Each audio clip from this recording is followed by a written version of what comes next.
अर्भकाचे साठी पंथे हाती धरली पाठी, तैसे संत जगी क्रिया करुणी दाविती अंगी. बालकाचे चाली माता जानुनी पाऊल घाली, तैसे संत जगी क्रिया करुणी दाविती अंगी.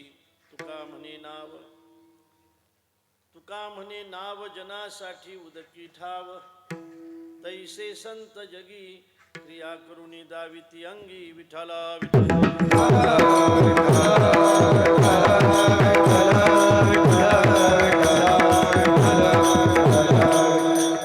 महायोग पीठे तटे भीमरथ्या, वरम पुंडरीकाय दातुं मुनीन्द्रैः. समागत्य तिष्ठन्तमानन्दकन्दं, परब्रह्मलिंगं भजे पांडुरंगं. पांडुरंगा करू प्रथमान पांडुरंगा करू प्रथमान पांडुरंगा करू प्रथमान करू प्रथमान दुसरे चरणा संताजिरा, दुसरे चरणा संताजिरा. कृपादाने कथेचा विचार, कृपादाने कथेचा विचार, कृपादाने कथेचा विचार, कृपादाने कथेचा विचार. बाबाजी सद्गुरुदास तुका, बाबाजी सद्गुरुदास तुका, बाबाजी सद्गुरुदास तुका. ओम नमो ज्ञानेश्वरा करुणाकरा दयाळा, तुमचा अनुग्रह लाधलो पावन झालो चराचरी. मी कडा कुसरी काहीच नेने बोलितो वचनी अतिभाविका. एका जनार्दने तुमचा दास त्याची आस पुरवावी, तुमचा अनुग्रह लाधलो पावन झालो चराचरी. नमो सद्गुरु तुकया ज्ञान दीपा, नमो सद्गुरु सच्चिदानंद रूपा, नमो सद्गुरु भक्त कल्याण मूर्ते, नमो सद्गुरु भास्करा पूर्ण कीर्ती. जयांची केली स्मरण, होय सकळ विद्यांचे अधिकरण. तेची बंधू श्रीचरण श्री गुरूंचे, ते नमस्कारुनी आता विठ्ठला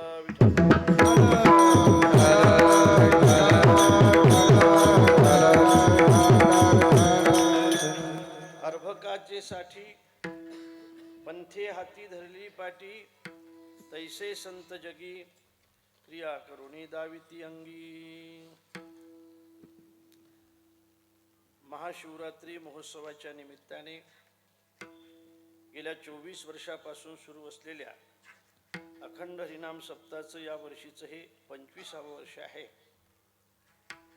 हरिभक्तीपरायण वैकुंठवासी शंकर महाराज दहिवतकर, वैकुंठवासी गुरुवर्य मोठे बाबा आनंदीकर यांच्या आशीर्वादाने व हरिभक्तीपरायण सावता महाराज मोहाडीकर यांच्या कुशल मार्गदर्शनाने व आमचे हरिभक्तीपरायण सर्जेराव महाराज विसरणेकर यांच्या मार्गदर्शनाखाली हा अखंड हरिनाम सप्ताह या ठिकाणी सुरू आहे. खरं म्हणजे गेल्या 5 दिवसापासून सुरू असलेल्या या अखंड हरिनाम सप्ताहाचा आजचा हा 6वा दिवस आहे. त्या निमित्ताने भगवत चरणी भोलेनाथांच्या चरणी हे वाक्पुष्प समर्पित करण्याचा हा सुयोग आहे. आपण सगळेजण उपस्थित आहातच, पण आमचे हरिभक्तीपरायण हार्मोनियम वादक संदीप महाराज आहेत, गायनाचार्य अनिल महाराज, दुसरे गायनाचार्य मयूर महाराज, आणखी एक गायनाचार्य लिंबा महाराज आहेत, लिंबा महाराज, आणि मृदंगाचार्य नाही का आमचे यज्ञेश महाराज या ठिकाणी उपस्थित आहेत. हा तुझा फोटो आहे का? तुझा फोटो कुठे आहे माझ्यात? नाही का? पुढच्या वर्षी छापू. अशा पद्धतीने हा उत्सव या ठिकाणी सुरू आहे. आमच्या सर्जेराव महाराजांनी आम्हाला अत्यंत आग्रह केला इथे येण्याबद्दलचा खरं म्हणजे, आणि म्हणून आपल्या सगळ्यांच्या भेटी झाल्या. त्यांच्या आग्रहामुळे व आपल्या सगळ्यांच्या प्रेमामुळे आजची ही कीर्तनरूपी सेवा आहे. सज्जनानो, या उत्सवाचे आपण 25 वर्ष पूर्ण करत आहे, म्हणून या उत्सवाला आपण रौप्य महोत्सव असं म्हणतो. ज्यावेळेला या उत्सवाचे 50 वर्ष पूर्ण होतील त्यावेळेला याला आपण सुवर्ण महोत्सवी वर्ष असं म्हणू. 75 वर्ष होतील त्यावेळेला हा अमृत महोत्सव असेल आणि 100 वर्ष होतील त्यावेळेला हिरक महोत्सव किंवा शताब्दी याला म्हणू आपण. 25 वर्ष पूर्ण केले तर आपण, मला असं वाटतं की ज्यांनी हा सप्ताह चालू केला होता तेही आज आहेत, नाही का? काही प्रमाणात आहेत ना, बरेच आहेत. आणि आणखी 50 वर्षानंतर सुद्धा आपण असावं अशी माझी इच्छा आहे. खरं म्हणजे सर्जेराव महाराज की ज्या वर्षी या सप्ताहाला 50 वर्ष पूर्ण होतील ना, त्या वर्षी सुद्धा 6व्या दिवसाचं कीर्तन माझंच असलं पाहिजे. म्हणजे टाळा कशासाठी मला माहित नाही. म्हणजे आम्हाला तुम्ही 25 वर्ष बोलावणार नाही याच्यासाठी टाळ्या आहेत. असो, अत्यंत चांगला उत्सव या ठिकाणी सुरू आहे. खूप चांगलं नियोजन आहे दादांनो. खूप चांगल्या पद्धतीने आपण ऐकण्यासाठी बसलेले आहात. आपण अनेक कीर्तन ऐकलेत.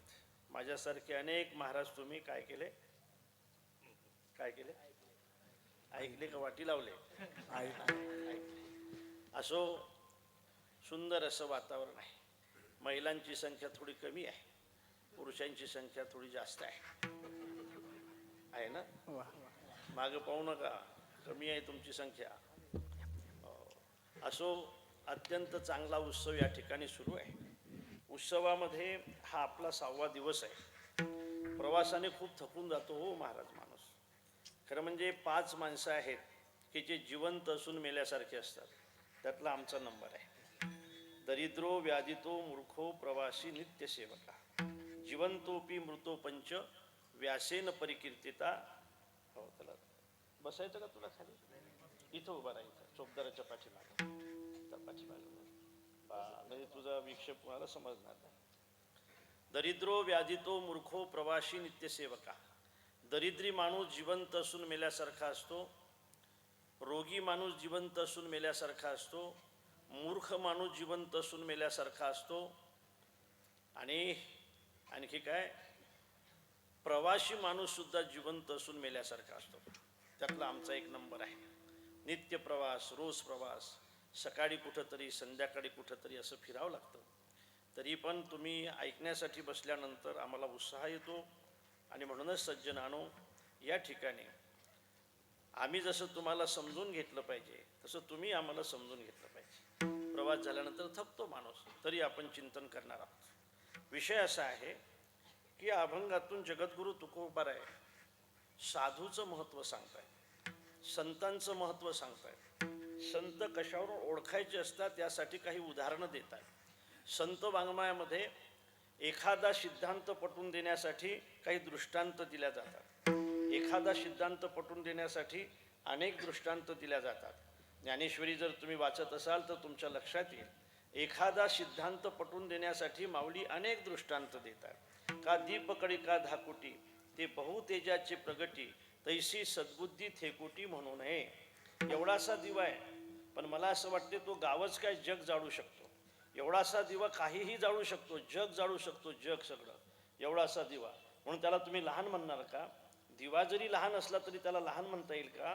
काही गोष्टीला माणसाने लहान कधी समजायचं नाही.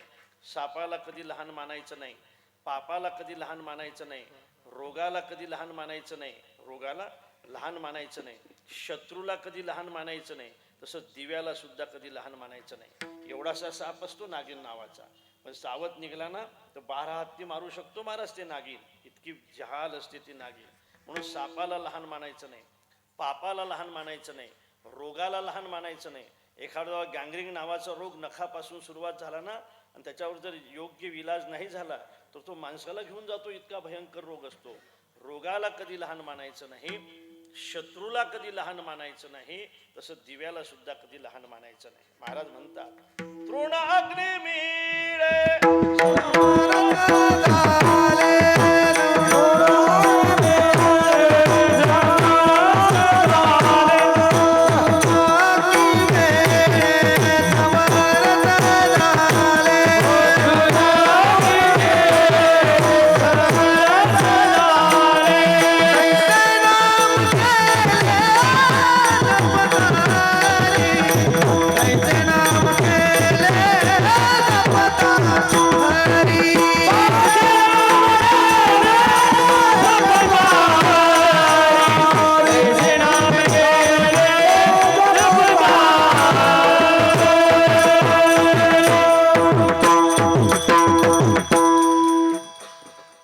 सद्बुद्धी ठेकुटी म्हणू नये यासाठी सुद्धा माऊली दिव्याचं उदाहरण देत आहेत.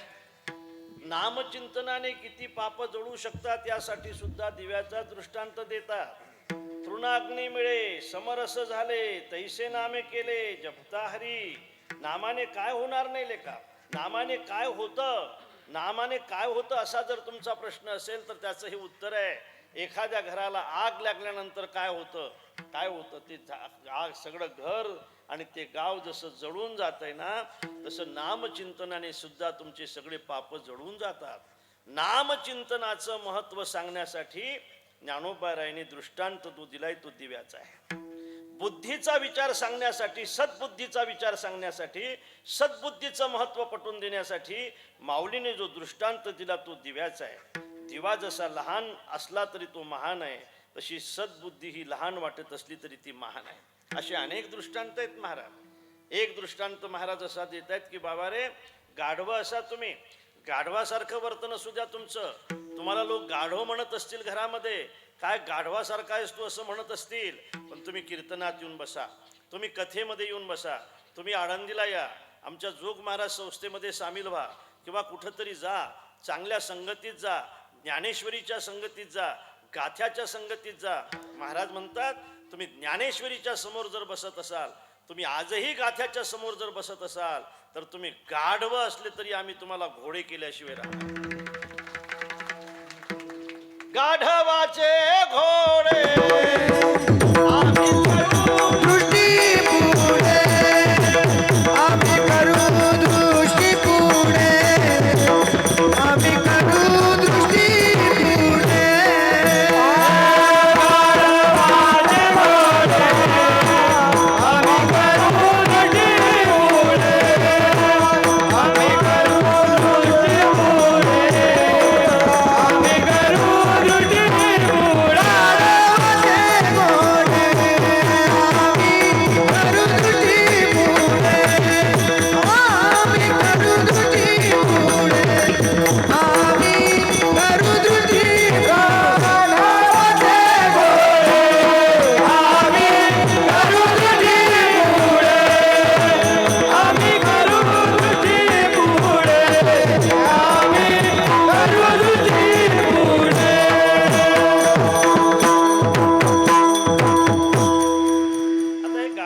सांगायचं आहे का?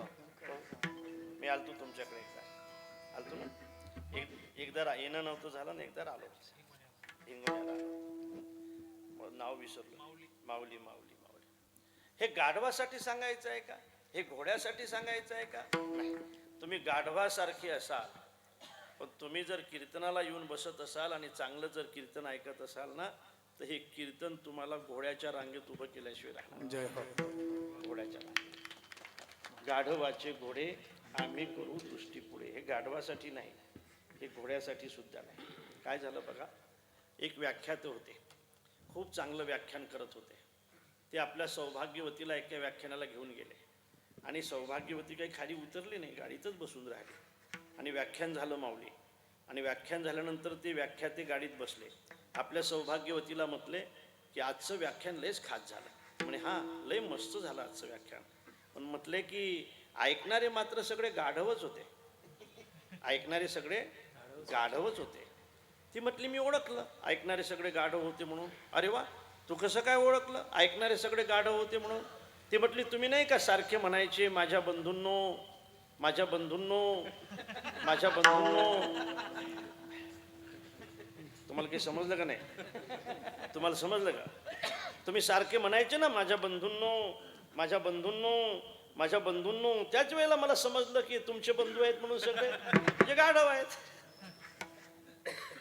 सज्जना, दृष्टांत गाढवासाठी नाही, दृष्टांत घोड्यासाठी नाही, दृष्टांत आपल्यासाठी आहे. परदेशी माणसाने आम्हाला विचारलं की महाराज काय हो, तुमच्या देशामध्ये राव काही माणसं खुजे आहेत, काही माणसं उंच आहेत, काही माणसं गोरे आहेत, काही माणसं सावळे आहेत, काही माणसं काळे आहेत, काही माणसं पांढरे आहेत, काही माणसं हा पोशाख घेतात, काही ते पोशाख घालतात. आमच्या देशामध्ये बघा सगळे एकाच रंगाचे आहेत, सगळे एकाच रंगाचे आहेत आमच्या देशामध्ये सगळे.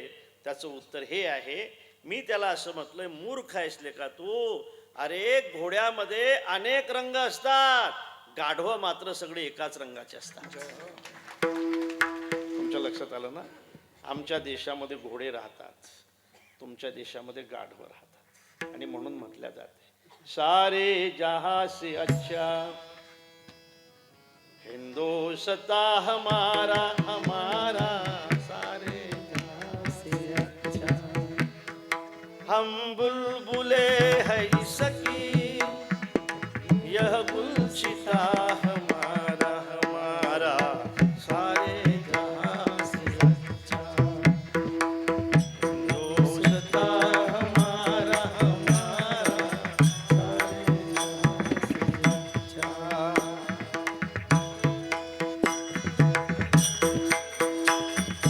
गोदी में खेलती है इसकी हजारों नदियां, पर्वत है सबसे ऊंचा, पर्वत है सबसे ऊंचा, इनका यहाँ सहारा सहारा, सारे जहां से अच्छा हिंदुस्ता हमारा हमारा, सारे जहां से अच्छा.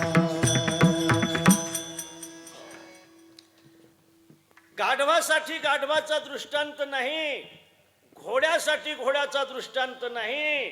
तुम्ही गाढवासारखे असले तरी चालेल, तुम्ही इकडे या, आम्ही तुम्हाला सर्त बनवल्याशिवाय राहणार नाही, योग्य बनवल्याशिवाय राहणार नाही. आणि म्हणून खऱ्या अर्थाने हा दृष्टांत आहे, हा दृष्टांत आहे. अनेक दृष्टांत देत आहेत महाराज. महाराजांना विचारलं की महाराज तुम्हाला देव किती आवडतो, तुम्हाला देवासाठी किती तळमळ आहे हो.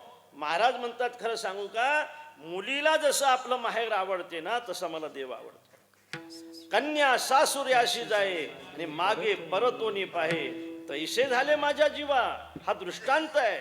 मला माझा जीव माझ्या देवामध्ये किती आहे, मला त्याच्याबद्दल किती तळमळ आहे. जशी मुलीला माहेर अत्यंत प्रिय आहे तसाच मला माझा देव सुद्धा अत्यंत प्रिय आहे. दृष्टांत थोडा कमी वाटतो महाराज. माहेर तोपर्यंत माहेर असते की जोपर्यंत मायबाप जिवंत आहेत. मायबाप गेल्यानंतर माहेर थोडं ओसरतच जाते.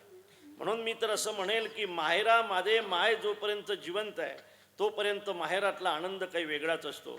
माय मेल्यानंतर तो आनंद नक्कीच ओसरत जातो. हां, बहीण श्रीमंत असेल तर भाऊ मग पुढे पुढे करत असतो, आणि बहीण जर गरीब झाली ना तर भाऊ दिवाळीची सुद्धा आठवण ठेवत नसतो. आणि म्हणून जोपर्यंत मायबाप जिवंत आहे तोपर्यंत माहेर काही वेगळंच असतं. आणि म्हणून मला सांगू द्या, मुलीला माहेर किती आवडतं, तर मुलीला माहेर माहेर इतकंच आवडतं तेवढा देव मला आवडतो. मुलगा चुकल्यानंतर त्या मुलाची भेट व्हावी यासाठी जी माय जशी तळमळ करते ना, खूप तळमळ करते. मुलगा हरवल्यानंतर 4-5 वर्षाचं पोर आहे महाराज, यात्रेमध्ये जर हरवलं तर खूप आरडाओरडा करते, खूप रडत असते. पण मला असं वाटते तो भेटल्यानंतर तिचा नाही का तो ओरडणं ते रडणं थांबून जातं. माय तर जन्मभर मुलावर प्रेम करत असते, पण मुलं लग्न झाल्यानंतर मात्र मायला जीव लावण्याचा कंजूशी करतायत. बरोबर आहे ना? बरोबर आहे ना? तुम्ही प्रेम, तुमचा जीव तर मुलामध्ये इतका असतो की तुम्हालाच माहीत आहे. पण जोपर्यंत पोरं चतुष्पाद होत नाहीत, चतुष्पाद म्हणजे 4 पायाचे, 4 पायाचे आहे ना रे, 4 पायाचे म्हणतात. लग्न झाल्यावर माणूस 4 पायाचा होतो ना.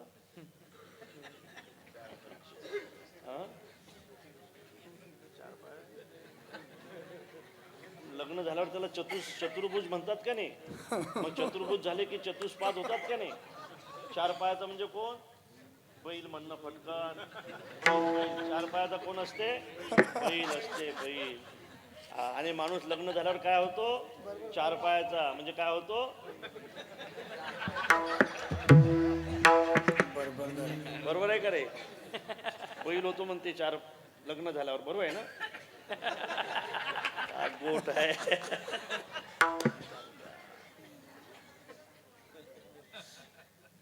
बैल होतो. आईला तर मुलगा जन्मभर आवडत असतो महाराज, पण मुलं मात्र नंतर नंतर आपल्या आईला जीव लावण्यात कंजूशी करतात, नक्की करतायत. लहानपणी फक्त आईचंच ऐकतात, लग्न झाल्यानंतर फक्त बाईचंच ऐकतात. पहिलिया बाळ दसे आईबा हेची पिशे, ते सरे मग श्रीमासे भुलोनी ठाके, माऊली म्हणतात. म्हणून तोही दृष्टांत महाराजांना कमी वाटला, पण महाराजांनी शेवटचा दृष्टांत दिला. फार सुंदर दृष्टांत आहे. महाराज म्हणतात, मी इतका तळमळीने देवाशी शरण जातो दादा, माझी एवढी तळमळ असते. खऱ्या अर्थाने मुलगी सासरला जात असताना जशी तळमळते आपल्या माहेरसाठी, मुलगा हरवल्यानंतर मुलाच्या भेटीसाठी माय जशी तळमळते, तोही दृष्टांत कमी वाटतोय. म्हणून महाराज शेवटी म्हणतात की पाण्याच्या बाहेर पडल्यानंतर जो मासा पाण्यासाठी जितका तळमळतो ना, तितकी तळमळ माझी देवासाठी आहे. जीवना वेगुडी मासुडी, जीवना वेगुडी मासुडी, जीवना वेगुडी मासुडी,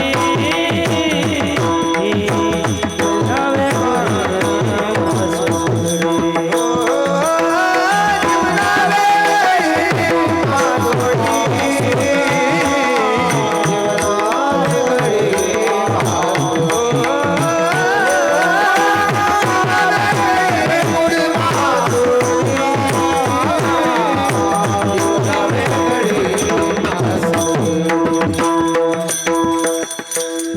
वेगळी मासोडी तैसा तुका तळमळी. मी कशासाठी बोलतो हे? महाराजांची तळमळ या अभंगातून महाराजांनी सांगितले. पाण्याच्या बाहेर मासा काढल्यानंतर किती दिवस जिवंत राहतो महाराज. बघा तुम्ही, पाण्याच्या बाहेर कसा तळपतोय बघा. तो कशासाठी तळपत असतो? पाण्यासाठी. असा तळपतो, असा तळपतो, असा तळपतो, असा तळपतो, आणि काही वेळ जर त्याला पाणी नाही भेटलं ना, तर एका क्षणामध्ये आपला प्राण सोडतो. एका माणसाने असंच ठरवलं, सर्जेराव महाराज सुशिक्षित माणूस होता. आणि सुशिक्षित माणसं कुठं डोकं लावतील काही सांगता येत नाही. सुशिक्षित माणसाचं डोकं तसं रिकामच असते ड्युटी झाल्यावर, लावायचं कुठं? सुशिक्षित माणसं कुठं डोकं लावतील काही सांगते. आणि सुशिक्षित ओळखायला येतात बरं का. एक सुशिक्षित माणूस भाजीपाला घ्यायला गेल्यानंतर असे लालबुंद टमाटे होते, लालबुंद टमाटे. 8-10 दिवसापासून त्याला गिराईकच लागलं नव्हतं. हे सुशिक्षित गिराईक तिथं आलं. आजीबाई काय भाव दिले टमाटे? आजी म्हटली, साहेब 40 रुपये किलो दिले टमाटे. त्यांच्या घरी जरा भंडारा होता. टाका आजीबाई 5 किलो टमाटे, 5 किलो लालबुंद टमाटे. हां ऐका, लालबुंद टमाटे. मग त्या सुशिक्षित माणसाचं लक्ष बटाट्याकडे गेलं. काय भाव दिले आजीबाई बटाटे? म्हटले साहेब 30 रुपये किलो दिले बटाटे. टाका 10 किलो बटाटे. ऐकताय ना तुम्ही? सुशिक्षित माणूस. मग कांद्याकडे लक्ष गेलं त्या सुशिक्षित माणसाचं. काय भाव दिले कांदे? म्हटले 20 रुपये किलो दिले साहेब कांदे. टाका बरं 10 किलो कांदे याच्यावर. 10 किलो कांदे घेतले, अशी पिशवी मोठी होती. आणि नंतर वाढलेल्या मिरच्याकडे लक्ष गेलं. काय भाव दिल्या मिरच्या? 40 रुपये पाव दिल्या साहेब मिरच्या. मग एक पावभर मिरच्या वरून बांधल्या. आणि नंतर पैसे देताना त्या म्हातारीनं ओळखलं, साहेब जरा सुशिक्षित दिसता. अरे वा, तुम्ही कसं काय ओळखलं मी सुशिक्षित आहे म्हणून? मग खूप शिकलोय मी, MA PhD, 1 लाख पेक्षा जास्त पगार आहे मला, मी प्रोफेसर आहे, मी सुशिक्षित आहे.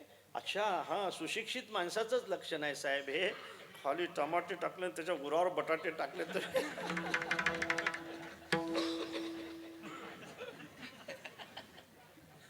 तुझं शिक्षण किती आहे? मग तू सुशिक्षितच आहेस. तुझं किती आहे रे? 9वी आहे ना? तरी माझ्या पुढे आहेस तू. मी 7वी नापास आहे. एका सुशिक्षित माणसाने डोकं लावलं आणि पाण्यामध्ये असलेले मासे तुपामध्ये ठेवायचे ठरवले. तुपामध्ये ठेवायचे म्हटले, इतक्या रुपयाचे मासे आणले, फुकट पाण्यात नाही ठेवणार, तुपामध्ये ठेवायचे. ठेवले महाराज त्याने तुपामध्ये 2000 रुपये किलोच्या. एकदा खाली गेले आणि जो वर आले ना, ते खाली गेलेच नाहीत पुन्हा, मेले हो ते मासे. त्याचा अर्थ असा आहे, माऊली म्हणतात, पाणी हुनी बहुवे तुपी गुण, पाणी हुनी बहुवे. आता येते का? तुपी गुण की लाहे परी मिना काय होई असने तेथ किंवा जिव्हाळा तेथ. तूप हे पाण्यापेक्षा मौल्यवान जरी असलं तरी मासा मात्र पाण्याशिवाय राहू शकत नाही. आणि पाण्याशिवाय जर तुम्ही त्याला केलं तर तो मेल्याशिवाय राहत नाही. तैसा तुका तडमडी हे उदाहरण आहे, हा दृष्टांत आहे तडमड सांगण्यासाठी. मला या अभंगाच्या दृष्टांताकडे तुम्हाला घेऊन जायचं आहे. काही उपमा आहेत माऊली, काही उपमा दिल्या जात आहेत संतांचं जीवन समजण्यासाठी. अशी उपमा आहे. संत कसे असतात, कसे ओळखायचे असतात. एखादी उपमा द्या ना महाराज. महाराज त्याला चंदनाची उपमा देत आहेत. तुका म्हणे गुण चंदनाचे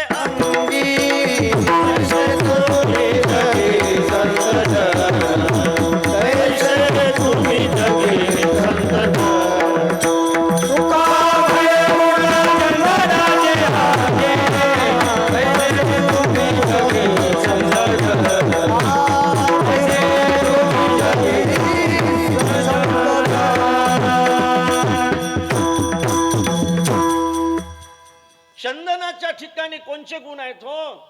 चंदनाच्या ठिकाणी शीतलता हा गुण आहे. चंदनाच्या ठिकाणी परोपकारता हा गुण आहे. चंदनाच्या ठिकाणी शांतता हा गुण आहे. हे गुण सज्जनाच्या ठिकाणी आहेत. सज्जनाची संगती सुद्धा प्रापंचिक माणसाला शीतल बनवते. सज्जनाची संगती परोपकारी आहे. चंदन तसे साधू सुद्धा परोपकारी आहेत.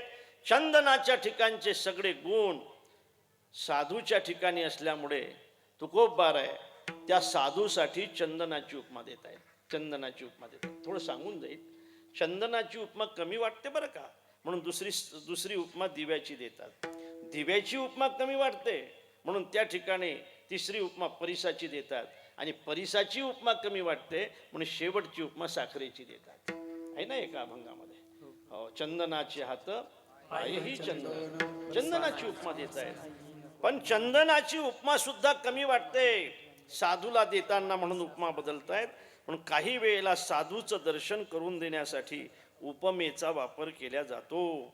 गो सदृश्य गवयः असं म्हटल्या जाते. 6 प्रमाणापैकी असं एक प्रमाण आहे, गो सदृश्य गवयः. गवय नावाचा पशु गायीसारखा आहे. तशी उपमा दिल्या जाते चंदनाची. कमी वाटते. कमी वाटण्याचं थोडक्यात कारण सांगून जातो. कमी वाटते याचं कारण असं आहे की चंदनाच्या संगतीने बोरी असेल ना तर त्या सुगंधित होतात. चंदनाने बोरी व्यापी येल्या. अर्थात चंदनाने बोरी जर तिच्या सोबत असतील तर बोरीही त्या ठिकाणी सुगंधित होतात, बाबडीही त्या ठिकाणी सुगंधित होतात महाराज. पण त्या चंदनाच्या संगतीने जर केळी असेल तर सुगंधित होत नाही.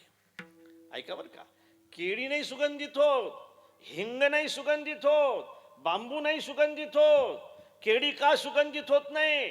त्याचं कारण असं आहे, केळीला अनेक पडदे आहेत.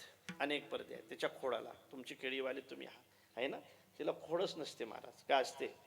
असं पडदा काढला की दुसरा पडदा, तिसरा पडदा. मी खरं सांगू का, ज्याच्या अंतकरणामध्ये पडदे असतात ना तो कीर्तन ऐकणाराच काय, कीर्तन सांगणारा असला तरी सुगंधित होणार नाही. लक्षात ठेवा. मी श्रीमंत आहे, मी महाराज आहे, मी विदर्भ रत्न आहे, मी रामायणाचार्य आहे, हे सगळे पडदे आहेत. हो, श्रोत्यामध्ये सुद्धा मी आमदार आहे, मी खासदार आहे, मी गावातला सरपंच आहे, मी आणखी कुणीतरी आहे. कीर्तनामध्ये बसल्यानंतर श्रीमंत म्हणून बसायचं नाही, कीर्तनामध्ये बसल्यानंतर श्रोता म्हणून बसायचं आहे. कीर्तनकाराने सुद्धा कीर्तन करत असताना कीर्तनकार म्हणून करायचं नाही, वारकरी म्हणून कीर्तन करायचं आहे. आम्ही कोण आहोत? आम्ही वारकरी आहोत. हे पडदे आहेत ना, हे पडदे हे फार वाईट आहेत. हे माणसाला चंदनाच्या जवळ राहून सुद्धा सुगंधित करत नाहीत.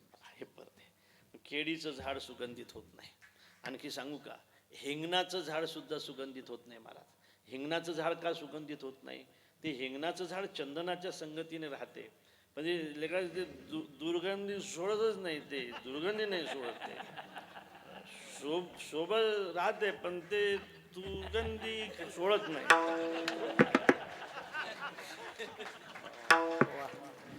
म्हणून ते सुगंधित होत नाही. बरोबर आहे ना माझं? अरे सोबतही राहिलं पाहिजे आणि ते दुर्गंधी सोडली पाहिजे ना. दुर्गंधी सोडत नाही म्हणून ते सुगंधित होत नाही. तिसरं सांगतो तुम्हाला, बांबू सुगंधित होत नाही. बांबू बांबू माहित आहे ना तुम्हाला? बांबू सुगंधित होत नाही. का होत नाही त्याचं कारण सांगतो. बांबूला गाठी असतात महाराज. त्या गाठी वरच्या नसतात, त्या आतल्या असतात. वरच्या गाठीचा असताना तर गाठी तासून काढल्या असत्या आपण. बांबू वरच्या गाठीचे नसतात, बांबू आतल्या गाठीचे असतात. हे बांबू बद्दल बोलतो मी बरं का. आतल्या गाठीचे असतात. आणि आतल्या गाठीचे बांबू किती दिवस चंदनाच्या संगतीने राहिले तरी सुगंधित होत नाही महाराज, होत नाहीत. पण त्या बांबूला माझी विनंती आहे, लेका बांबू, किती दिवस तू चंदनाच्या संगतीने राहिला तरी चंदन तुला सुगंधित नाही करणार. तुला योग्य व्हावं असं वाटत असेल ना, तर ज्या मार्गाने आमचे वारकरी मुक्ताईला जात आहेत, ज्या मार्गाने आमचे वारकरी पैठणला, पंढरपूरला, आळंदीला जात आहेत, त्र्यंबकला जात आहेत, त्या मार्गावर तू उभं राहा. आमच्या एखाद्या वारकऱ्याचं लक्ष तुझ्याकडे जाऊ दे, तुला तोडून घेऊ दे, सरळ बनवू दे आणि तुला भगवी पताका लावू दिले का बांबू. चंदनाच्या संगतीने किती दिवस राहिला तरी तू सुगंधित होणार नाही. पण वारकऱ्याची भगवी पताका जर तुला लावली ना तर लोक तुझी सुद्धा पूजा केल्याशिवाय राहणार. तुझी सुद्धा. याचा अर्थ असा आहे, हे सगळे दृष्टांत सांगतोय मी तुम्हाला, हे सगळे दृष्टांत आहेत. हे सिद्धांत पटवून देण्यासाठी आहेत. दृष्टांत दृष्टांतासाठी नसतात, दृष्टांत सिद्धांत पटवून देण्यासाठी असतात. तुम्ही ते शेंदाळ पाहिलं असेल ना, तुमच्याकडे काय म्हणतात त्याला, शेरणी म्हणतात आमच्याकडे. ते लहानशी असते, लहान शेंदडीच म्हणतात ना. सांगत जा ना चोपदार, फटाफट सांगत. शेंदडी, त्याला शेंदडी म्हणतात ना, शेंदडी. आमच्याकडे त्याला शेरणी म्हणतात, शेरणी म्हणतात. ते हिरवी असते ना त्यावेळेला कडू असते, ते पिकल्यानंतर तिची चव बदलते, ती गोड होते. महाराज म्हणतात तुम्ही कडू असाल लेको, खरंच सांगतो. अरे कडू असले चालते, खरं सांगतो तुम्हाला, खरं सांगतो. तुम्ही कडू असा, तुम्ही कडू असा, तुम्ही चांगल्या संगतीने जा, तुम्हाला ती संगत गोड केल्याशिवाय राहणार नाही. पिकली छंदे कडू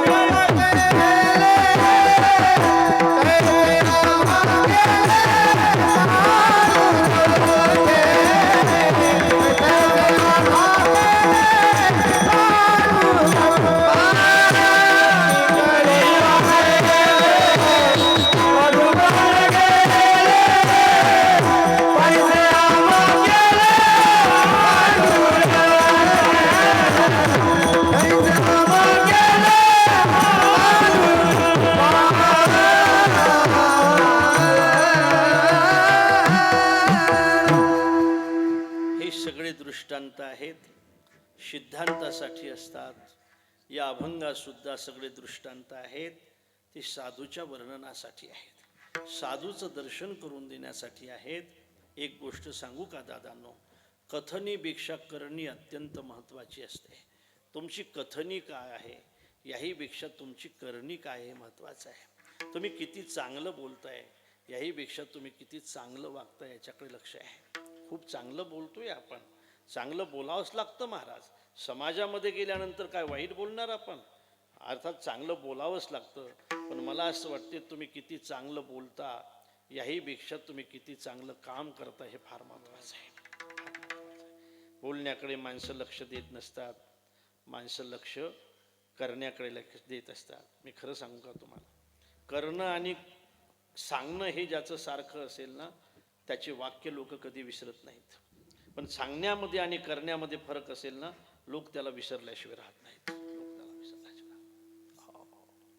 बघा, मी नेहमी एक वाक्य विचारतो, तुम मुझे खून दो मैं तुम्हें आजादी दूंगा. कोणाचं वाक्य आहे? सांगितलं का मी तुम्हाला? फक्त वाक्य सांगितलं, तुम्ही नाव सांगितलं. याचं कारण त्यांची कथनी हीच होती आणि करणी सुद्धा हीच होती. माय ब्रदर्स अँड सिस्टर्स, विवेकानंदांचं वाक्य आहे महाराज, आज सुद्धा प्रसिद्ध आहे आणि त्या ठिकाणी त्यांचं नाव आपल्या समोर आल्याशिवाय राहत नाही. आपण तर नेहमी माझ्या बंधूंनो, माझ्या बंधू आणि भगिनींनो असं तर नेहमीच म्हणतो आपण. माझ्या शेतकरी बंधू आणि भगिनींनो असं तर म्हणतच राहतो आपण. पण महाराज यांनी जर खरंच आपल्या सगळ्यांना बंधू मानलं असतं ना, तर मला असं वाटते 75 वर्षामध्ये या देशामध्ये फार मोठी क्रांती झाली असते.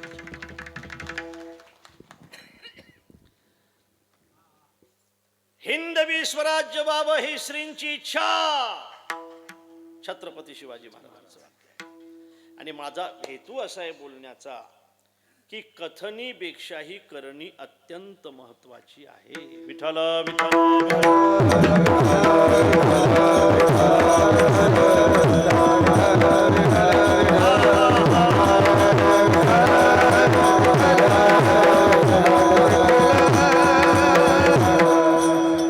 सांगी आन करी आन तया कैसे ब्रह्मज्ञान. आणि म्हणून करणी ही अत्यंत महत्त्वाची आहे, कृती ही अत्यंत महत्त्वाची आहे. आपण नेहमी पाहतो प्रपंचामध्ये सुद्धा कृतीला जास्त महत्त्व आहे, बोलण्याला नाही. बोलणं कितीही चांगलं असू द्या, त्याच्या पाठीमागं त्याग अत्यंत महत्त्वाचा असतो. 3 गोष्टी महत्त्वाच्या आहेत सर्जेराव महाराज. एक कथनी महत्त्वाचीच आहे, त्याच्या पाठीमागं करणीही महत्त्वाचीच आहे, त्याच्या पाठीमागं मतीही महत्त्वाची आहे. एखाद्या वेळेला कृती चांगली असेल पण मती चांगली नसेल तर कृतीसह मती असली पाहिजे, मतीसह कृती असली पाहिजे. ह्या तिन्ही गोष्टी महत्त्वाच्या आहेत. कथनी महत्त्वाची आहे, करणीही महत्त्वाची आहे आणि मतीही महत्त्वाची आहे. काही लोकांची करणी चांगली असतो पण मती चांगली नसते. बगड्याची करणी चांगली आहे, ध्यानाची आहे, मस्त ध्यान करतो तो, पण तो देवासाठी ध्यान करत नाही, तो माशासाठी ध्यान करतो. मग करणी हे चांगली असून जर मती चांगली नसेल तर मला असं वाटते की एखाद्या वेळेला मतीचा विचार करणं सुद्धा फार महत्वाचं आहे. मती अंतकरण अंतरीची घेतो गोडी, पाहे जोडी भावाची, देव सोयरा देव सोयरा देव सोयरा दिनाचा. म्हणून मतीही महत्वाची आहे, कृतीही महत्वाची आहे. तिन्ही गोष्टी महत्वाच्या. कसं असते पहा, परोपकार करायचा असेल ना तर 3 गोष्टी लागत असतात. पर उपकार वचन मन काया, संत सहज स्वभाव खगराया. रामायणातला दृष्टांत आहे. गरुडजी काकभुशुंडी गरुडजीला सांगतायत. अनेक प्रश्न विचारल्यानंतर हा एक प्रश्न आहे की संत कशाला म्हणतात, संतांचा सहज स्वभाव काय. त्यावेळेला काकभुशुंडीने सांगितलं, गरुडजी पर उपकार वचन मन काया आणि संत सहज स्वभाव खगराया. तुम्हाला परोपकार करायचा असेल ना तर ह्या 3 गोष्टी महत्त्वाच्या असतात. एक वाणी महत्त्वाची असते, एक मन महत्त्वाचं असते आणि एक तन सुद्धा महत्त्वाचं असते. या तिन्ही गोष्टी एका ठिकाणी ज्या वेळेला येतात ना त्यावेळेला परोपकार घडत असतो. उदाहरणादाखल मी विचारतो, चोपदार आम्ही समजा सगळे तुझ्या घरी जेवायला आलो, हो म्हण, हो म्हण. तुला घरी विचारावं लागते का? नाही. घरी कोणी नाही का? कोण आहे? आई वडील. आणखी कोण आहे? आणखी कोण आहे? आणखी कोण आहे? बाई आहे. घाबरत नाही तू बाईला?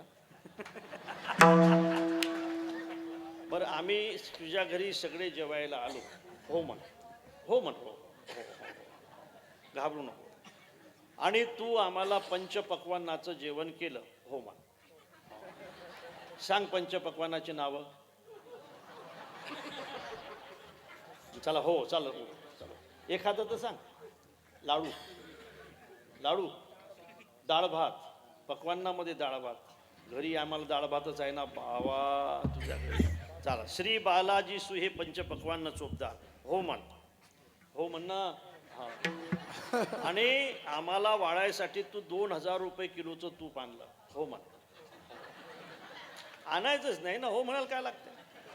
आणि ते तूप वाढताना तू आम्हाला सारखं म्हणायचा, घ्या लेको खाऊन, पाहिलं होतं तुमच्या बापाने कधी, हो म्हण. सांगा खा वाटेल का याच्या घरचं तूप आपल्याला? खरं सांग, तुमच्या बापानं पाहिलं होतं का? वचनही पाहिजे, मन आहे.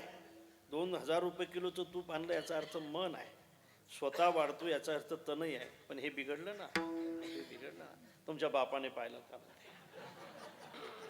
वाणी आहे नाही का, कथनी आहे आणि मती सुद्धा आहे. ह्या तिन्ही गोष्टी महत्त्वाच्या आहे. त्याचा मध्य आहे करणी. खरं सांगू का, करणी फार महत्त्वाची आहे महाराज. एकूण वाणी, मधात करणी आणि इकडे कथनी. काही लोकांची करणी चांगली असते पण कथनी एखाद्या वेळेला बिघडते. साधूची करणीही चांगली आहे, साधूची कथनीही चांगली आहे आणि साधूची मती सुद्धा चांगली आहे महाराज. आणखी किती चांगली मती असावी हो. तुम्ही ऐकताय ना, किती चांगली मती असावी आणखी. हो, विक्षेप नका करू. हो, विक्षेप नका करू. विक्षेप नका करू. असू द्या, असू द्या. विठाला विठाला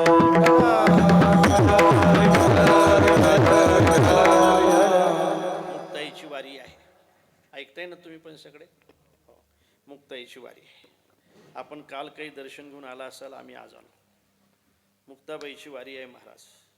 मुक्ताबाई हे भावंडापैकी सगळ्यात लहान आहे आणि संत परंपरेमध्ये सुद्धा सगळ्यात लहान जर संत कोण असतील तर माझ्या मुक्ताबाई आहेत.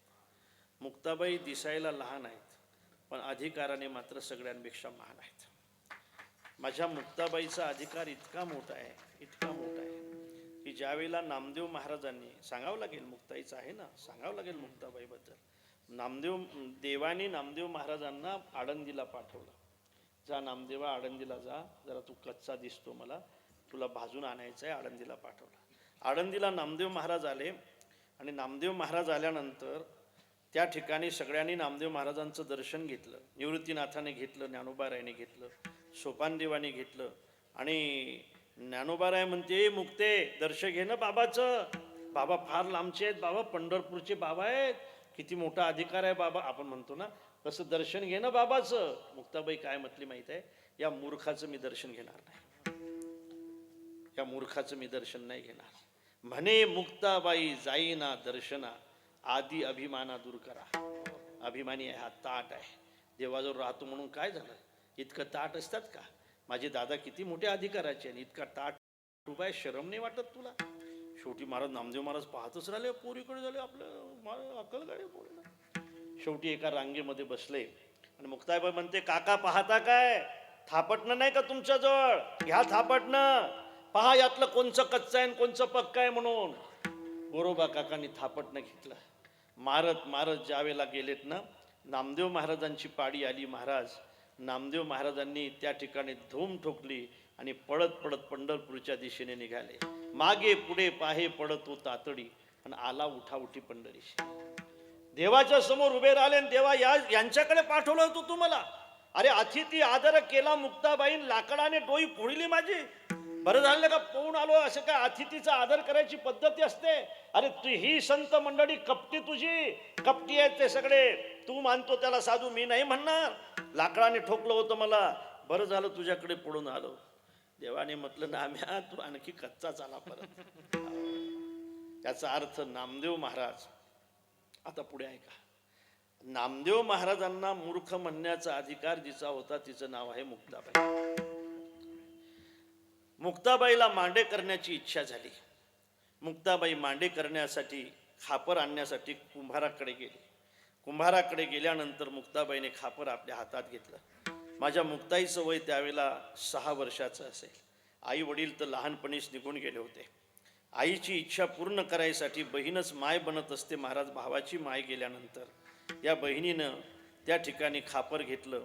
मांडे टाकण्यासाठी खापरच लागत असते, तुम्हाला चांगलं माहीत आहे. मराठवाड्यातल्या महिलांना मांडे येत नाही, तुम्हाला नक्की येतात, मला माहीत आहे. खानदेशामध्ये आजही मांड्याची पद्धत आहे ना, आणि फक्त जगाच्या पाठीवर कुठं असेल तर फक्त खानदेशामध्येच आहे. हे सगळे उपकार मुक्ताईचे आहे. मांडे म्हटलं की खानदेश आहे ना, मांडे आणि पूर्णाचे मांडे फक्त खानदेशात. फक्त खानदेशातच का? माझ्या मुक्ताबाईने केले होते म्हणून खानदेशात. खापर घेऊन निघाली. वेसोबा भेटला, वेसोबा पगडीवाला म्हातारा. त्या पगडीवाल्या म्हाताऱ्याने माझ्या मुक्ताबाईच्या हातचं खापर घेतलं. विचारलं, कशासाठी चालवलं मुक्ते? काका, दादाला मांडे खाण्याची इच्छा झाली. आईची इच्छा होती, आई काही पूर्ण नाही करू शकली. काका, आम्हाला लहानपणीच टाकून गेली हो आमची आई. मला तर तिचा चेहराही आठवत नाही काका, आणि मीच आता यांची माय आहे ना, म्हणून मांडे करायची इच्छा आहे म्हणून घेऊन चालली. बघा, त्यावेळेला 75 वर्षाच्या म्हाताऱ्याने माझ्या मुक्ताबाईच्या हातचं खापर घेतलं आणि फोडलं. महाराज, या गावातले वतनदार आम्ही आवले को, चांगलं खायची इच्छा झाली तर ती फक्त आमची व्हायला पाहिजे. तुमची चांगली खाण्याची इच्छा होते, फोडलंय महाराज खापर. मुक्ताबाई रडत रडत सिद्ध बेटामध्ये गेली आणि मुक्ताबाई त्या ठिकाणी, तो मोबाईल पाहता का? मोबाईल माझ्याकडे पहा. मुक्ताबाई रडत रडत सिद्ध बेटामध्ये गेली आणि सिद्ध बेटामध्ये गेल्यानंतर रडणाऱ्या मुक्ताबाईला ज्ञानोबारायाने विचारलं, का रडते मुक्ते? दादा खापर आणत होती, काय झालं मग? वेसोबाने माझ्या हातचं खापर फोडलं रे दादा, मांडे टाकायची इच्छा होती, खापर घेऊन येत होते. ज्ञानोबाराय म्हणते, मुक्ते तुला खरं मांडे टाकायची इच्छा? म्हटले, हां दादा, मला मांडे करायची इच्छा आहे. मग मुक्ते, ज्या मुक्ताबाईचा दादा ज्ञानेश्वर आहे त्या मुक्ताबाईला मांडे टाकण्यासाठी खापराची काय गरज आहे? ज्ञानोबारायने वनवा केला, त्याच्यावर मुक्ताबाईने मांडे टाकले. इथं मला थांबायचं नाही, मला पुढे घेऊन जायचं आहे, तुम्हाला पुढे न्यायचं आहे. ज्यावेळेला मांडे टाकले त्यावेळेला वेसोबा खिडकीतून पाहत होता की हे पोरं काय खातात बघू आज. मांडे टाकणं चालू होते. निवृत्तीनाथ आणि सोपान काका जेवण करत होते आणि हा मिशीवाला म्हातारा ते खिडकीतून पाहत होता. माझ्या मुक्ताबाईचा लक्ष काकाकडे गेलं आणि मुक्ताबाई काय म्हणते माहीत आहे? काका या ना काका, बाहेरून काय पाहता काका? बघा ना, फार सुंदर आहेत काका, लहान लहान असतील, पण बसा ना काका तुम्ही या पंक्तीला. सज्जनानो, माझ्या मुक्ताईने जर शाप दिला असता ना तर हा वेसोबा मिशीसे जळून खाक झाला असता. पण मुक्ताबाईने शाप नाही दिला. ज्याने आपल्या हातचं खापर फोडलं त्याला आशीर्वाद दिला आणि नामदेव महाराजांचं गुरु बनवलं, याला मती म्हणतात. तुमच्या लक्षात आले का? मती, साधूची मती, त्याला गुरु बनवलं महाराज. मुक्ताबाईचा आणखी सुद्धा एक अधिकार सांगू द्या मला. ज्ञानोबाराय ज्यावेळेला ताटी लावून बसले, तुम्हाला सगळ्यांना माहीत आहे, त्यावेळेला माझ्या मुक्ताबाईने ज्ञानोबारायला खिडकीतून उपदेश केला, नको रडू दादा, मी तुला दिवसभर भाकर नाही मागणार दादा, उपाशी राहील दादा मी. काय रे दादा? ज्यांच्या कुशीमध्ये डोकं घालून आम्ही हक्काने रडावं ते तर आम्हाला लहानपणीच टाकून गेले दादा. कधी कधी तुमच्या पुढे रडायची इच्छा होते, तुम्हीच आमच्या पुढे रडताय, आम्ही कोणापुढे रडाव दादा?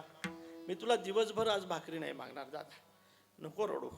तुझी जोडी खाली केली ना वेसोबाने आज, रडू नको दादा, मी नाही तुला भाकरी मागणार. ही बहीण समजून सांगत होती महाराज. ज्ञानोबारायला म्हणत होती, दादा तुम्ही ताटी उघडली पाहिजे, असं आपल्याला शोभत नाही. ज्ञानोबारायांना सुद्धा ताटी उघडायला लावण्याचा अधिकार जर कोणाचा असेल तर तो मुक्ताबाईचा आहे. योगी पावन मनाचा, योगी पावन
नामदेव महाराजांचं आजी गुरु होण्याचं सौभाग्य माझ्या मुक्ताबाईला भेटतंय.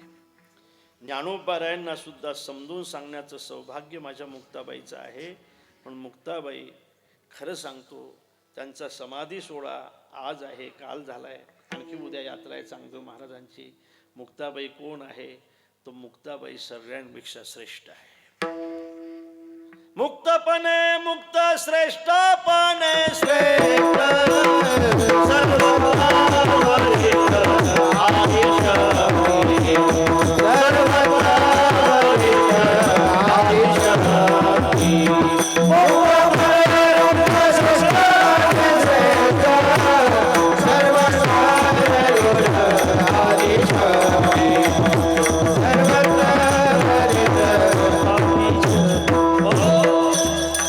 चांगली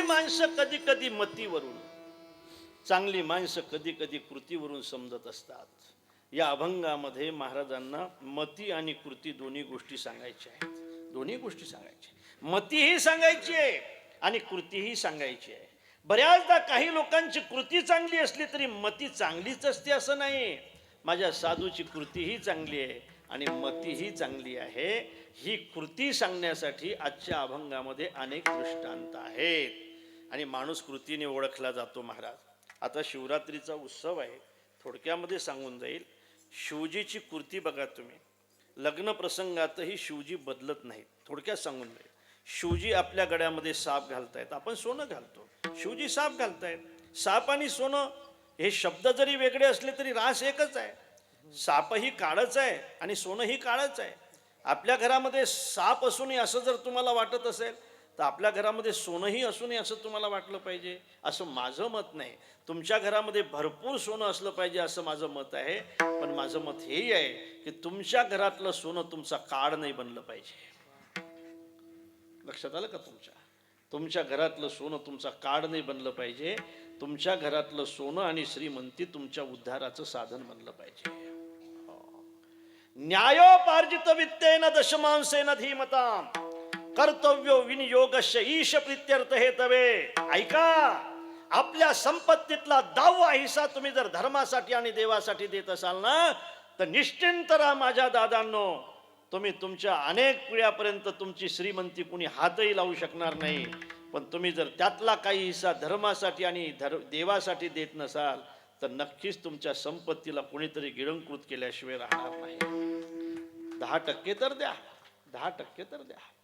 म्हणून तुमच्या घरातलं सोनं, तुमच्या घरातली श्रीमंती तुमचा काळ बनू नये यासाठी शिवजी आपल्या गळ्यामध्ये साप घालतायत, काळ घालतायत. पुढे चाला. शिवजी आपल्या अंगाला भस्म का लावतायत? भस्म लावतायत ना, चिता भस्मालेपा. कृती सांगायची आहे मला. भस्म का लावतात? भस्म लावण्याची कृती का करतायत? ते तर अजन्म आहेत, ते तर अनादी अनंत आहेत, तरी सुद्धा भस्म का लावतायत? भस्म लावण्याचं कारण असं सांगतात की बाबा रे, तुम्ही सुद्धा कधी कधी भस्म लावत जा, तुम्ही सुद्धा लावत जा. पवित्र तुळशीची माळ गळ्यामध्ये घाला.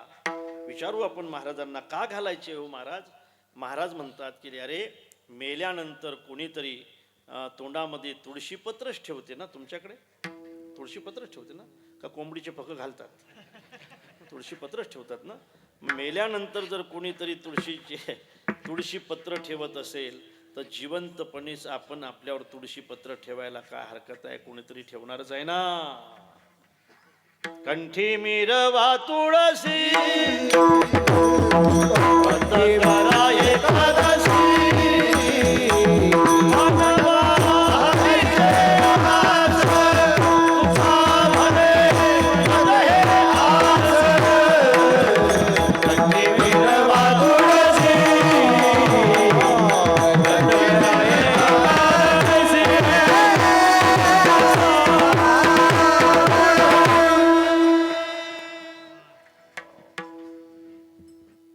भस्म लावतायत. भस्माची कृती कशासाठी? शिवजी म्हणतात तुम्ही सुद्धा लावत जा, कारण एक दिवस याचं भस्म होणार आहे म्हणून. तिसरा भाग आहे का, शिवजी बद्दलही थोडंसं बोललं पाहिजे. शिवरात्री शिवजी घोड्यावर नाहीत बसत, नंदीवरच बसतात. लग्न प्रसंगात नवरदेव घोड्यावर बसत असतात, घोड्यावर बसतात. तुला होता का रे घोडा? तुझ्या लग्नात घोडा होता?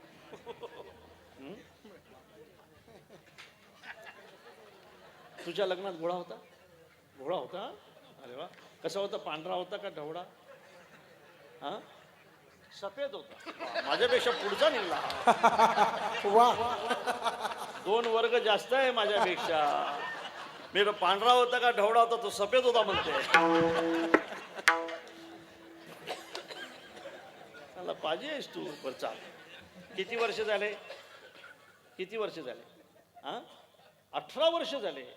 घोडा कसा होता? सफेद होता, सफेद होता. कालचा अभंग कोणचा होता कीर्तनाचा? कालचा कीर्तनाचा अभंग तुकाराम महाराजचा. तुकाराम महाराजचा आजचाही आहे कालचा. घोडा कसा होता? घोडा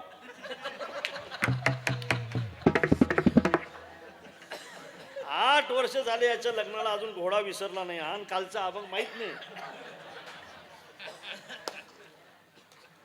ऐका, मला हा गुड तुम्हाला द्यायचा आहे, मला सिद्धांत सांगायचा. हा गुड असतो औषधासाठी. ऐका घोड्यावर नाहीत बसत माझे शिवजी, नंदीवर बसतात. नंदीवर का बसतात त्याचं कारण असं आहे, नंदी धर्माचं द्योतक आहे. प्रसंग कोणचाही असला तरी मी माझा धर्म कधी सोडणार नाही. प्रसंग कोणचाही असो महाराज, हिंदूने आपला धर्म कधी सोडायचा नाही. प्रसंगाने आपली माणसं धर्म सोडतात माणसं प्रसंगाने धर्म सोडतात. प्रसंग कोणचाही असू द्या, हिंदूच्या डोक्याला गंध असलंच पाहिजे. प्रसंग कोणचाही असू द्या, हिंदूच्या गळ्यामध्ये पवित्र तुळशीची माळ असलीच पाहिजे. प्रसंग कोणचाही असू द्या, आपली जी सात्विकता आहे त्या ठिकाणी धर्माची दिसलीच पाहिजे. आणि म्हणून शिवजी लग्न प्रसंगातही घोड्यावर नाही नंदीवर बसतात. असा त्यांचा पोशाख आहे. विठाला विठाला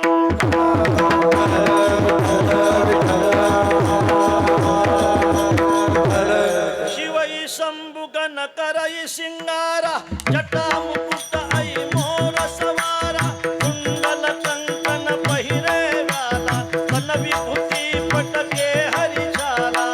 शिवई संभुग न करई सिंगारा, जटा मुकुट आई मोर सवारा, कुंडल कंकण पहिरे व्याला, तन विभूती पटके हरिचाला. सशिल लाट सुंदर शिवगंगा, नयन तिने उपभीत भुजंगा, करल कंठ पुर नरसिंह माला, शिव वेश शिवधाम कृपाला. सशिल लाट सुंदर नयन तिने उपभीत भुजंगा.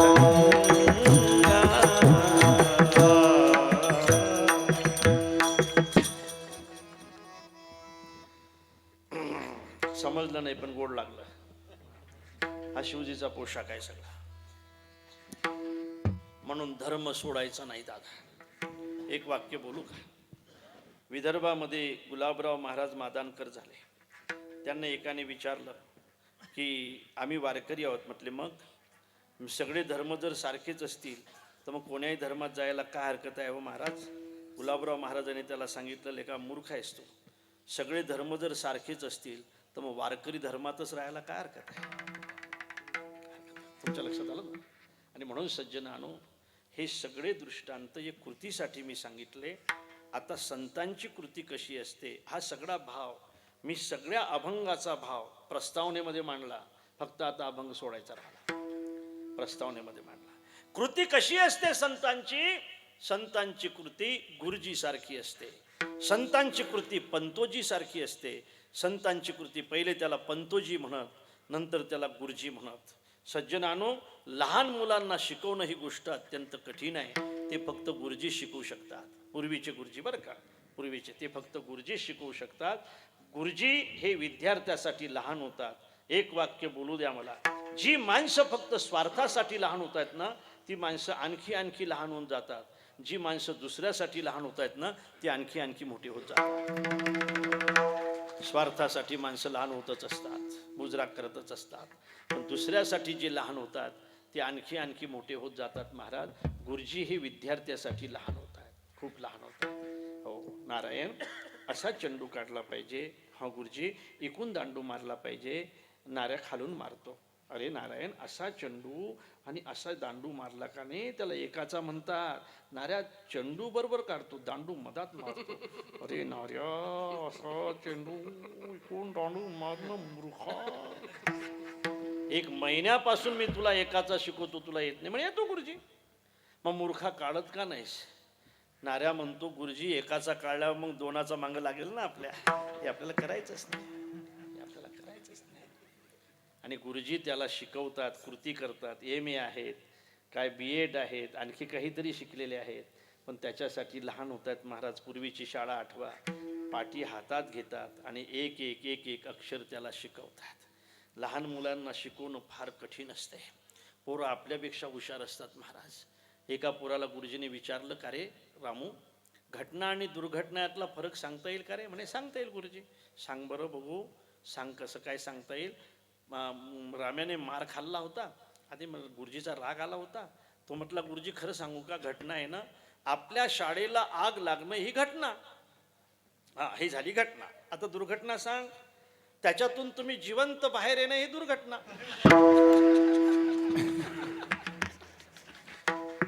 तुम्हाला काही समजलं का नाही?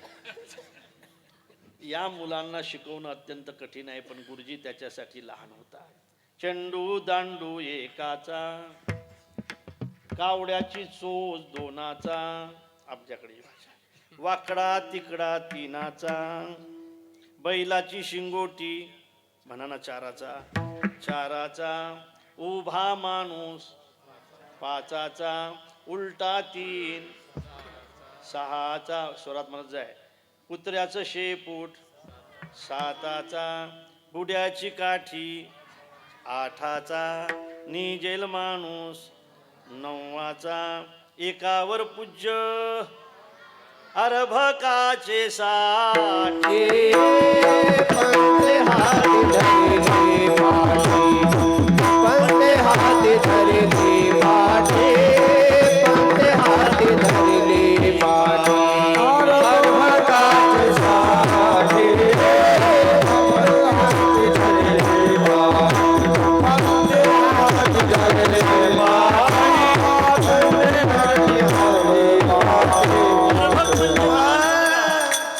आणि पंतोजी म्हणजे गुरुजी लहान होतात आणि स्वतः कृती करतात. मुलांना मोठं बनवण्यासाठी गुरुजी विद्यार्थ्यासाठी लहान होतात आणि संत समाजासाठी लहान होतात आणि स्वतः कृती करतात. दृष्टांत कमी वाटला, कमी वाटण्याचं कारण असं आहे, गुरुजी विद्यार्थ्याला शिकवतात, पण त्यांच्या मनामध्ये लोभ आहे, त्यांच्या मनामध्ये लाभ आहे, लाभ व्हावा अशी अपेक्षा आहे. गुरुजी 1 तारखेची वाट पाहतात. 1 तारखेची वाट पाहतात ना गुरुजी, 1 तारखेची वाट पाहतात. हो, पगार खूप असतात महाराज गुरुजीला, पण क्षमा करा मला, जिल्हा बँकेतले लोक आणि मास्टर लोक फार चिकट, तुमच्या इकडचे सोडून बरं का. तुमच्या इकडचे सोडून ना, आमच्याकडचं सांगतो, हा दृष्टांत पण जाऊ दे. अर्थात गुरुजी 1 तारखेची वाट पाहतात. त्यांच्या मनामध्ये लोभ आहे, त्यांच्यामध्ये काहीतरी अपेक्षा आहे, पण सज्जनानो म्हणून तुकोबार आहे, संतांची कृती सांगण्यासाठी दुसरा दृष्टांत देतात, तो मायचा आहे. माईच्या मनामध्ये मात्र अजिबात लोभ नाही. माय आपल्या मुलांसाठी जगत असते महाराज. पती गेल्यानंतर सुद्धा माय जगते ना, ती फक्त मुलांसाठी जगत असते, लक्षात ठेवा. पती गेल्यानंतर मायला जगण्याचं काय राहते हो, काही राहत नाही, तरी सुद्धा आपल्या मुलांसाठी फक्त ते जगत असते, नातवांसाठी जगत असते. माय मुलांवर किती प्रेम करते हे मायलाच विचारा, बापाला नाही समजणार महाराज. माय मुलावर किती प्रेम करते हे फक्त मायलाच विचारा. माय इतकं प्रेम मुलावर कोणीच करू शकत नाही, हे फक्त मायलाच माहीत आहे. आणि माय प्रेम करताना मुलाला आपल्यासारखं करत नाही, मुलांना आपल्यासारखं होण्यासाठी अगोदर ती मुलासारखी होते. जय हो. मुलासारखी होते, अगोदर मुलासारखी होते. एक घास 20 ठाई कीजे, एक घास 20 ठिकाणी करते आणि एक एक घास भरवते महाराज. इथं नेहमी म्हणेल, असं बाजूला टाकलेलं असतं, 5-6 महिन्याचं असतं, माय अशी बाजूला बसलेली असते आणि सारखं त्याच्याशी बोलत असते. महाराज काय समजते त्याला, दादा माझे भांडे राहिले, बोलते ना, बोलते ना. काय समजतात त्याला भांडे, माझं धुणं राहिलं, काय समजतात त्याला धुणं, समजतात का खरं सांगा. तुझा दादा आता घरी येणार आहे, त्याचा माझा टिप्पिंग करून द्यायचा आहे, टिप्पिंग, हे काय टिप्पिंग करून द्यायचं आहे, टिप्पिंगच म्हणतात त्याला, टिप्पिंग करून द्यायचा आहे त्याचा. काय समजते महाराज टिप्पिंग, याला या गध्याला शी आणि सू समजत नाही, त्याला काय समजते टिप्पिंग आणि भांडेन, काय समजते. बोलते त्याच्याशी, तुझे पिता आता घरी येणार आहेत, पिता पिता घरी येणार आहेत, तुझे पिता पिता. पिताच म्हणतात ना तुमच्याकडे, तुझे पिता पिता पिता घरी येणार आहेत, त्यांच्या अंगावर थंडगार पाणी टाकायचं आहे मला, पिता. बोलते का नाही महाराज माय, तुम्हालाही माहित आहे.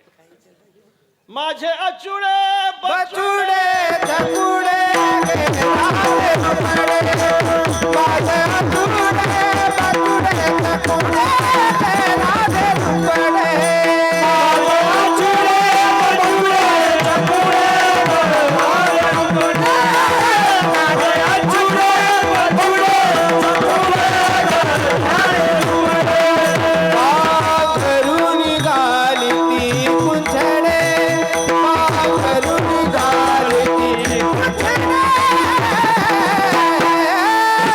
माझे अचुडे बचुडे धकुडे राधे रुपडे माझे अचुडे बचुडे धकुडे राधे रुपडे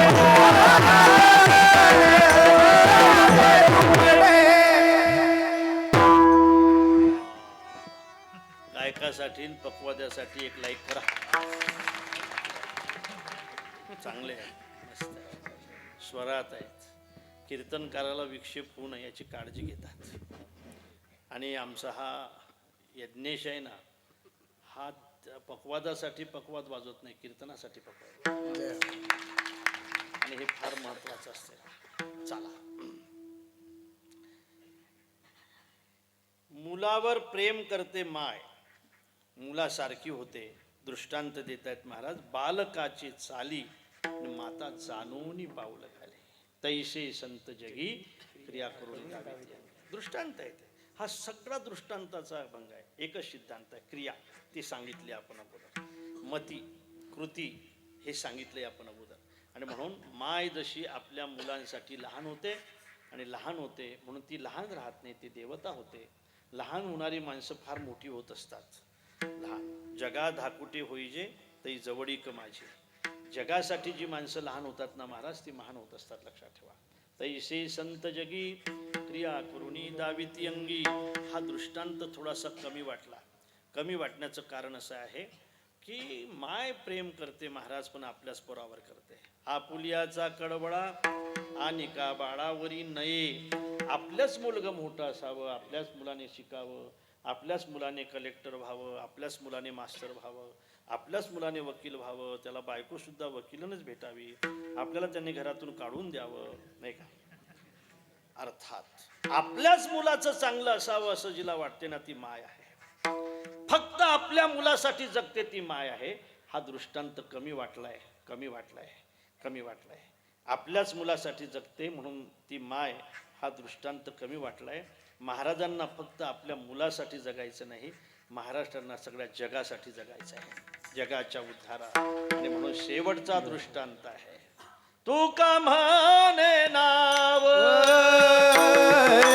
तुका म्हणे नाव तुका म्हणे नाव तुका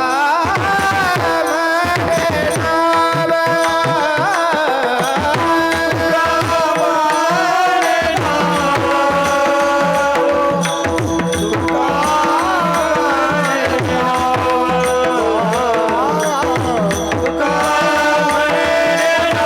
तुका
दृष्टांत बदलण्याची काय गरज पडली महाराज? एका दृष्टांतामध्ये साधूचं महत्व का सांगितलं नाही? साधूची कृती का सांगितली नाही महाराजांनी? तीन दृष्टांत कशाला दिले? कारण आहे गुरुजी लोभाने नोकरी करताय, लोभाने प्रेम करताय, लोभ आहे त्यांच्या अंतकरणामध्ये, एक तारखेची वाट पाहतायत ते, म्हणून दृष्टांत कमी वाटला. आईचा दृष्टांत का कमी वाटला हो महाराज? अरे आई प्रेम करते पण आपल्याच पोरावर करते ना, दुसऱ्याच्या पोरावर नाही करत, म्हणून आई दृष्टांत कमी वाटला. शेवटी नावेचा दृष्टांत दिला. हा यथार्थ दृष्टांत आहे. कशासाठी आहे ना? नाव नावाड्यासाठी नाही, नाव स्वतःसाठी नाही, नाव फक्त समाजासाठी आहे, जनासाठी. जनासाठी गुरुजी पगारासाठी, आई फक्त आपल्या मुलासाठी, आणि नाव फक्त जनासाठी. नावेचा काय अर्थ आहे महाराज? पाण्यामध्ये राहावं लागतं तिला. तुम्हाला पलीकडच्या काठावर नेण्यासाठी तुम्ही तर कोरडे पाय घेऊन पलीकडे उतरताय, तिला पाण्यामध्ये राहावं लागतं. ती सतत पाण्यामध्ये राहते ना, हे फक्त लोकांना पलीकडच्या काठावर नेण्यासाठी राहते. आणि तसेच साधू हे वैराग्यामध्ये राहत आहे, गरिबीमध्ये राहत आहे, दरिद्रीमध्ये राहत आहे, लोकांची अपवाद सहन करताय, लोकांच्या शिव्या सहन करताय. कशासाठी? फक्त समाजाच्या उद्धारासाठी करताय, जनासाठी. उदकी धावे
फेब्रुवारी नाही का, पुलवामा हल्ला झाला होता. आपल्या स्मरणातून अजूनही तो गेला नाही. जे त्यामध्ये शहीद झाले असतील त्यांना खरं म्हणजे श्रद्धांजली दिली पाहिजे. खरं म्हणजे ते शहीद झाले म्हणून आपण जिवंत आहोत, तिथे तर शहीद होत आहेत म्हणून आपण सुरक्षित आहोत. सज्जनानो, वीरांना कधी विसरायचं नाही, क्रांतीवीरांना कधी विसरायचं नाही, देशाच्या सीमेला कधी विसरायचं नाही. जो देशाच्या सीमेवर काम करत असेल त्याला कधी विसरायचं नाही. त्यांचं जीवन हे फक्त देशासाठी आहे, आपलं जीवन फक्त आपल्यासाठी आहे. त्यांचं जीवन लहान लहान मुलांना सोडून सीमेवर राहत आहेत बिचारे. माहीत नसते मुलांना की आपले बाबा कुठे आहेत म्हणून. बापाला फोन करतात त्यावेळेला बाप सांगत असतो आम्ही इथं आहे, मी तिथं आहे. ज्यावेळेला असा एखादा फोन येतो ना, त्यावेळेला काही मुलं तर इतके लहान असतात की त्यांना कळतही नाही आपले वडील जिवंत आहेत का मेलेले आहेत म्हणून, गेलेले शहीद झालेले आहेत म्हणून. अशा अर्थाने जे आज या देशासाठी शहीद झाले त्यांना मी अभिवादन करतो, त्यांना श्रद्धांजली समर्पित करतो. महाराष्ट्रातले काही सैनिकसुद्धा त्यामध्ये शहीद झाले, देशातले सैनिक शहीद झाले. आजची कीर्तनरूपी सेवा विराम घेते. तुम्ही अत्यंत प्रेमाने ऐकले म्हणून मी आज कीर्तन करू शकलो, नाही तर मी खूप थकलेलो होतो, खरंच थकलेलो. रात्री 2 वाजता येतात, 2 वाजता आलो झोपायला. सकाळी उठल्यानंतर आणखी कुठले तरी कार्यक्रम असतात. आमच्या पाठीमागं गोशाळा आहे, अनाथ आहेत, पागल लोक आहेत. या सगळ्यांचं काम करता कीर्तनही करावं लागतात, कथाही करावं लागते. आलो तुमच्याकडे.